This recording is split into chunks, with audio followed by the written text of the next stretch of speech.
success in life or job or asking for special personal blessings, which is not bad, but is this what you're praying for?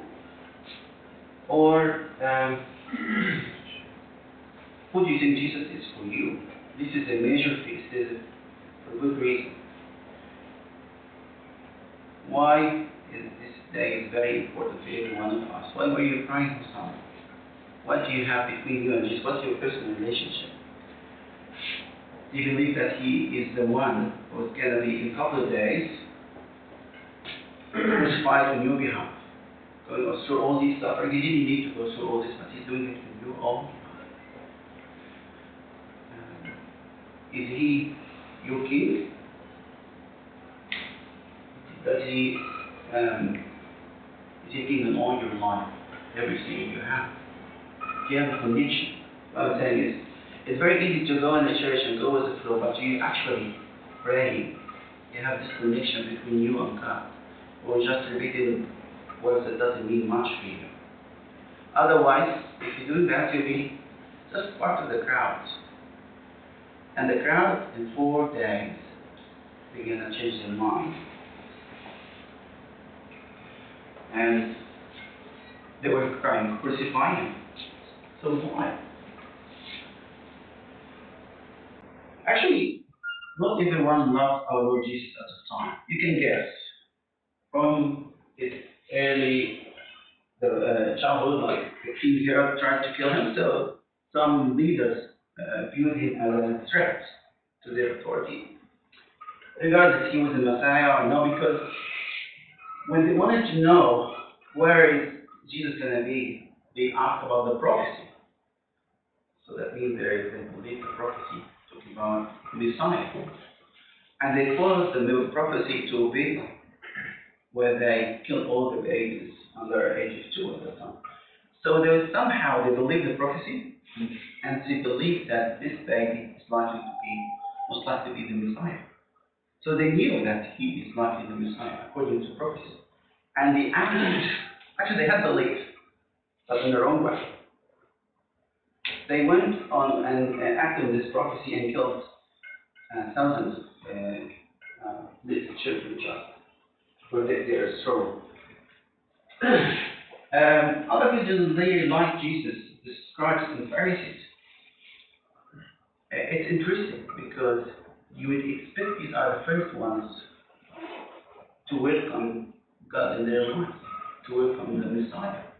Hey, come on guys, this is your job as the religious leaders.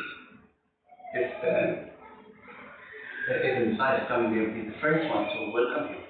But when King Herod asked the priests, the leaders, or the priests at the time, they said, yeah, should be born in Islam, but they didn't do anything. They never went there. The three wise men went and looked for baby Jesus, but the priests didn't do anything. At least the Bible didn't mention that. They tried even to find out if that was true. And afterwards, the Lord preserved certain practices that was common at the time. Especially, it's really got at the Pharisees and scribes in their hypocrisy. They were teaching all the time, all good teaching, but they didn't really act on it. An example of that, there's so many examples. If you go through the Bible, there's heaps of this. Then that's Matthew 23. Then Jesus spoke to the crowds and to his disciples. The scribes and Pharisees sit in Moses' seat, so practice and observe everything they tell you, but don't do what they say. So don't do what they do. So it was clear this joint between teaching and everyday life. They didn't have any problem plotting to kill our Lord Jesus. They have no issue of bribing Judas and giving money. Come on, I mean, you guys meant to be the religious leaders. You're meant to live by model, but they actually just what we say, just worshiping from the outside, nothing through the heart, no change, no connection with God. And of course, there's other people there rich. And you can see different examples. The rich man, when he went to speak to our Lord Jesus Christ on the Sermon on the Mount. This is an example from the Sermon on the Mount. But woe to you who are rich, for you have already received your comfort. By the way, the rich is not because they are smart and they work well in their jobs. In those days, there was different practice because you're rich, you have so much power, you can do whatever you like, you can pay very, very cheap wages to the workers. This is how you get richer and richer. And this is what's in the following verse. So actually, not richness in itself as a concept is bad, but if you cite certain behaviors, like they didn't have any mercy for the poor. There was so many poor people at the time, and they people getting richer and more free. So that's up to the Lord to criticize them. So these are very powerful people, and they were conspiring how to, according to their mind, was thinking we're gonna get rid of this prophet. They didn't care. It's prophet of Messiah. They didn't. That wasn't really a question for them. They just want to get rid of our Lord Jesus. But in many occasions, it was mentioned in the Bible that they didn't want to catch him with a crowd because they were spirited people because they loved Jesus. But on this time, because it was the Lord's plan that the time was to offer himself as a sacrifice, he gave them that opportunity to be away from the crowd. Because some people they say, oh, I myself at least. But see, why the Lord God didn't do anything to stop this from happening? But actually, he did everything to make it. He went to Gethsemane. There's no crowd. This first 3 nights he didn't spend the night in Jerusalem. In this 4th night, he actually waited for them after establishing the sacrament of Holy Communion. After the Last Supper, he was waiting for them and gave all the plans to the disciples. This is what's going to happen. This is what you're going to do. You're going to meet me in Galilee. Everything is according to him.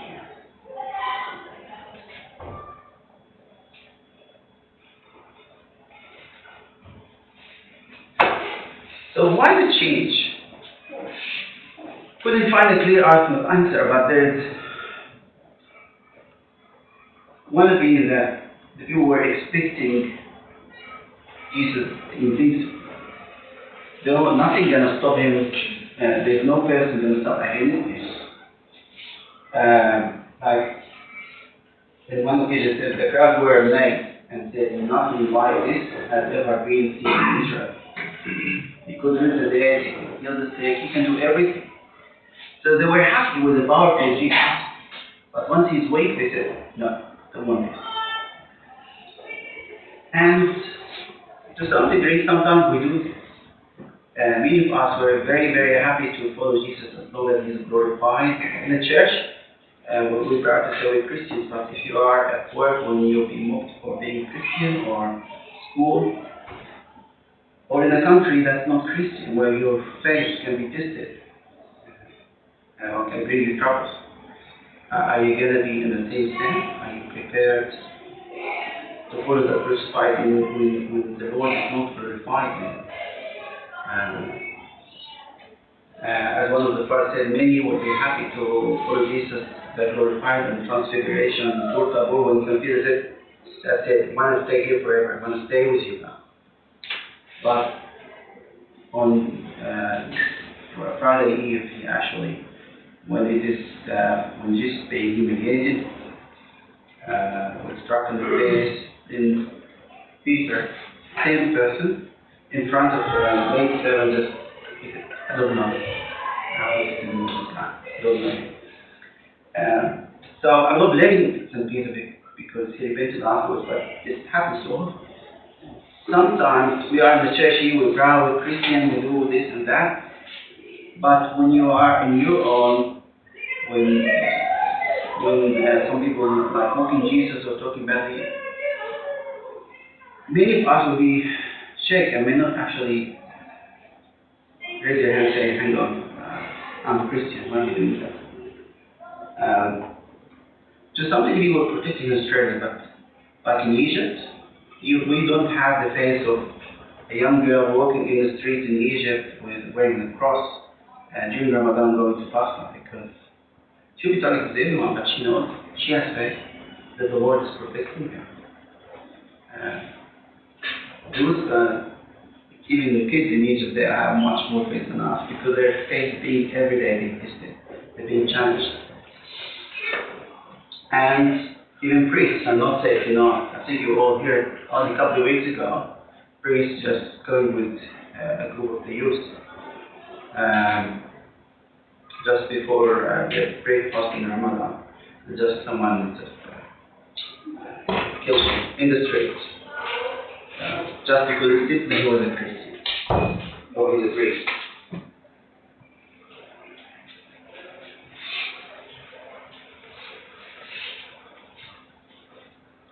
I think that's covered. So, again, recapping, just don't be part of the crowd. It's very easy just to go with the flow, and when the tide changes, you can always change. So just make sure you have this connection with God and see why I'm doing this, why I'm shouting today. So have this connection, this meaning deep inside you. Again, when Jesus was crucified and humiliated, it was on our behalf. So we should be proud of that. That's something we should be proud of. I hope you've been able to follow me, especially in the back. I think we're going to conclude here. Thank you.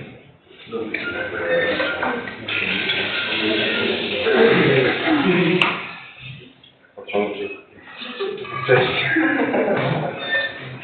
No, it's a very, very important point, I think, for us to revise this on an annual basis. At the back, help me out. Thomas and Andrew, help me out. It's a very important point, and I'm not going to make another sermon, but just pressing on what Ahmed was saying. I hope that we've got through thick and thin, and I hope that we're not connected to God only for the business, only for the job, only for whatever the relationship. I think one test for that is look at your request when you put something on the altar. And if it's not to do with those things, then you're on a good sign. You're a good direction. If your requests on the altar are about give me your heaven, please, O Lord, cleanse me from my sins. Please, O Lord, grant me to serve you better. If your requests start to be in that direction, then we're on a good direction.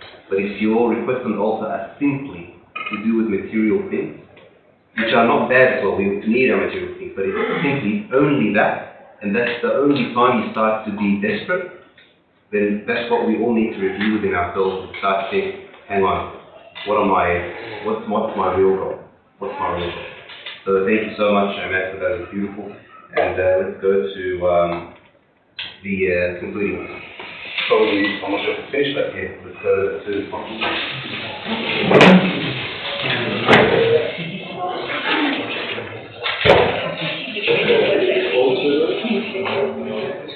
Thank